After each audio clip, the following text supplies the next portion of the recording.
इतिहास म्हणजे काय? 1.1 इतिहास, भूतकाळातील घटनांचे ज्ञान करून देणारे शास्त्र. 1.2 इतिहासाची शास्त्रीय पद्धत. 1.3 इतिहास आणि आपण. 1.4 भूतकाळ आणि भविष्यकाळ. 1.1 इतिहास, भूतकाळातील घटनांचे ज्ञान करून देणारे शास्त्र. गेल्या वर्षी 4थ्या इयत्तेत आपण छत्रपती शिवाजी महाराजांचे चरित्र आणि त्यांचे स्वराज्य स्थापनेचे कार्य यांचा अभ्यास केला. शिवाजी महाराजांच्या जन्मापूर्वीचा काळ म्हणजे आजपासून सुमारे 400 वर्षांपूर्वीचा काळ.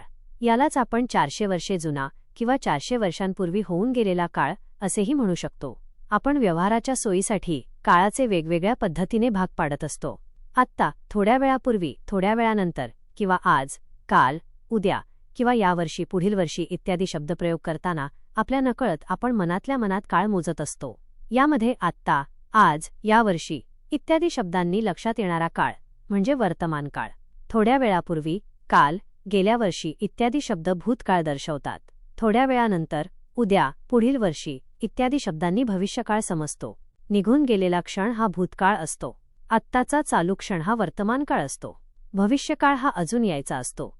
भूतकाळात अनेक घटना घडून गेलेल्या असतात. उदाहरणार्थ, आज आपले वय 10 वर्षे असेल तर आपल्या जन्माची घटना भूतकाळात 10 वर्षांपूर्वी घडली असा त्याचा अर्थ होईल. त्याचप्रमाणे 10 वर्षांनी म्हणजे खालील चित्रांमधील मजकूर. भूतकाळ जन्मदिवस 10 वर्षांपूर्वी, वर्तमानकाळ आम्ही 10 वर्षांचे आहोत. आज, भविष्यकाळ आम्ही 20 वर्षांचे होऊ. यहाँ 1,77,434.png इमेज में दिया गया पूरा टेक्स्ट दिया गया है ताकि आप इसे आसानी से कॉपी कर सकें. भविष्यकाळात आपले वय 20 वर्षे असेल. आपल्या जन्मदिवसापासून आजपर्यंतचा म्हणजे निघून गेलेला काळ हा आपला म्हणजे एका व्यक्तीच्या आयुष्यातील भूतकाळ होय. भूतकाळात घडलेल्या घटना समजून घेण्याच्या शास्त्राला इतिहास म्हणतात. 1.2 इतिहासाची शास्त्रीय पद्धत. इयत्ता 3री व 4थीमध्ये परिसर अभ्यास या विषयाच्या पाठ्यपुस्तकात आपल्याला वेगवेगळ्या शास्त्रांची ओळख झालेली आहे.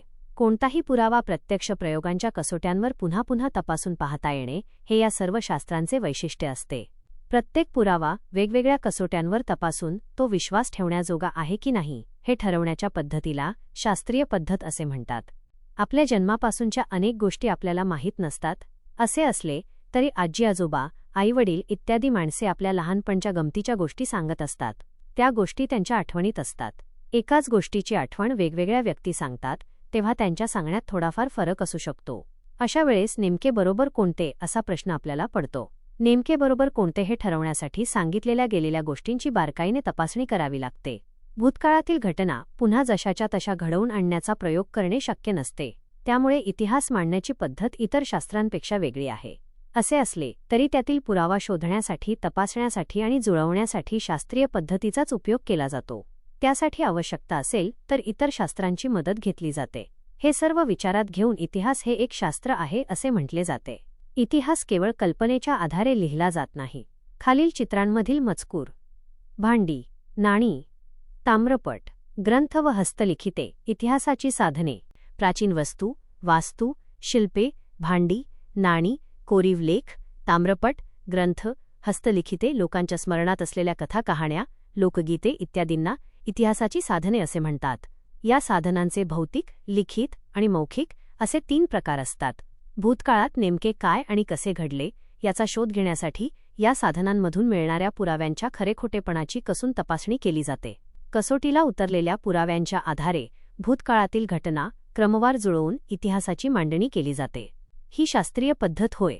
1.3 इतिहास आणि आपण शास्त्रांच्या अभ्यासामुळे आपल्याला अनेक प्रश्नांची उत्तरे मिळतात. उदा. पर्यावरणशास्त्र. पर्यावरणशास्त्र ज्याप्रमाणे पर्यावरणाची हानी, प्रदूषण यांसारखे प्रश्न आणि त्यांवरचे उपाय यांचा अभ्यास करते, त्याप्रमाणे प्रत्येक शास्त्र आपापल्या विषयांचा अभ्यास करते. इतिहास भूतकाळातील घटनांचा अभ्यास करतो.